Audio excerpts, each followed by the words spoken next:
Thank you, guys. Thank you. God bless you all. All right. Well, it's good. We've got 80 counties under our belt in Iowa. We had been to Council Bluffs before, so this didn't add, but a lot of stops today. Really strong attendance. People coming out. They're fired up. People want to see leadership. They want to see a change in the country's direction. I think people want to see a fresh start for the country. I think we understand what we need to do, and we're really pleased with what's going on here. So it's great to be back. All right, any questions right here? If you were president right now, what would you be advising House Republicans to do? Get your act together. You got to be able to get the job done. In Florida, we don't do any palace intrigue.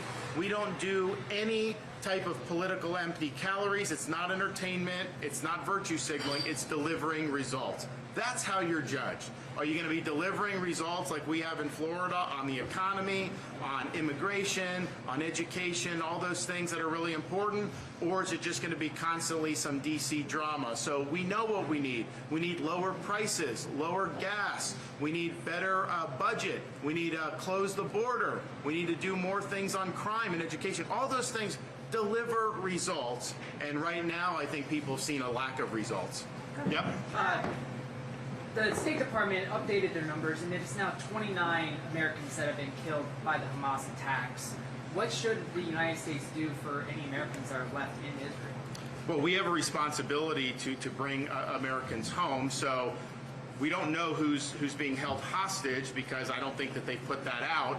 But then you also have just a lot of Americans that want to get home who may be caught in the war zone. Florida sprung to action on that. I authorized emergency transport. We already have planes that have left Israel airspace and are on its way to Florida. We're going to end up having hundreds and hundreds of Floridians that are going to be brought back to Florida in the ensuing days. The federal government's been dragging its feet on this. A lot of people say, well, they're going to dump me in Europe and stuff. That doesn't work. This is a once-in-a-generation type of issue. It calls for leadership. We've stepped up in Florida, and we filled the void. Governor, a couple right here. What do we got? Governor DeSantis, a new Fox News poll says that over half of Americans would like to see a time limit on the U.S.'s involvement in Ukraine. You talk a lot about ending involvement in Ukraine. Would you commit to a timeline if you're going? Well, here's the thing, I think. People do not want a blank check for Ukraine or really anything else. That's not how you conduct business. Biden is showing no leadership. He has not produced a plan for success.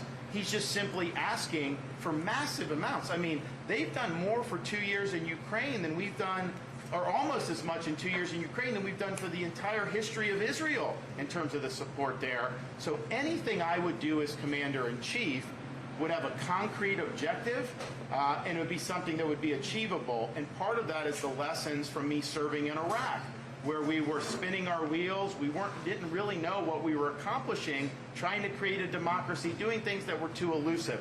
You owe it to the American people to know what you're going to do, define the mission, and execute it. And if you can't do that, people are not going to support it. Governor, Donald Trump received a mock from Reynolds again today, not her falling poll numbers. Oh, I did not see that. And speaking of him, I mean, assuming you think that... Well, put that aside. That's an important thing to address. Donald Trump will attack good, strong conservatives like Kim Reynolds because he thinks that advances him. Republican voters do not want to see attacks against strong governors like Kim Reynolds. There's no reason to do that. It's not about you. It's about a greater good. She has delivered results for Iowa.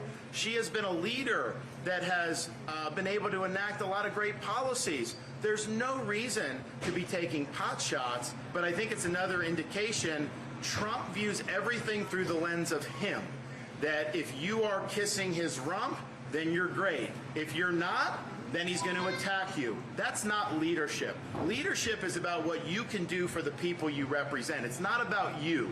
You got to rise above that, and you got to lead and do what's right. Last question. Governor, as House Republicans try to elect a leader, do you think that they should give temporary powers to Representative McHenry, who's serving the role temporarily? Or if they can't elect a leader, do you think that they should strike a deal with Democrats perhaps? Oh, under no circumstances do you strike a deal with Democrats. The American people elected Republicans to control the House. Now, They didn't elect them in margins they should have. We should have had a massive red wave. It was a total faceplant throughout the country, except in places like Florida, where we picked up 4 Republican congressmen just in our state of Florida. New York picked up some. Almost everywhere else we fell on our face. It was a total disaster for a midterm that should have been such a great thing. But nevertheless, they did elect that. I don't see how you can strike a deal with Democrats when their leadership is left of the left. These are hardcore left-wing Democrats. They believe in all the things that are causing our country to go in the wrong direction. The urban decay with the crime. They all believe in the open border. They all believe in spending and printing and borrowing trillions of dollars. Their recklessness is what's led to the high prices and interest rates. So I don't see how you could possibly turn over any power to leadership of a party that is so out of step with the American people. Thank you, guys. Thank you, guys.